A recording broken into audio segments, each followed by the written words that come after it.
today's debate is there should not be separate schools for boys and girls. The protein will talk about how there should not be separate schools for boys and girls. That is the first because of the protein. According to separate schools, there should not be separate schools for boys and girls. Boys and girls have many different ideas and opinions. Therefore, they can learn a lot from each other. Also, they will eventually need to work together in the workplace. They should learn how to work together now when they are young. Today we are going to read and listen to the second half of the student's debate. The content will talk about why there should be separate schools for boys and girls.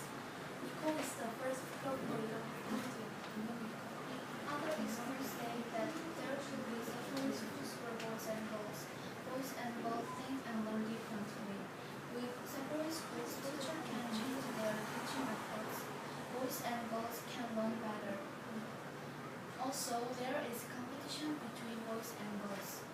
At many schools, girls study harder and get better grades than boys. The boys feel pressure to study harder. Today the protein will present its protein first, then the content speaks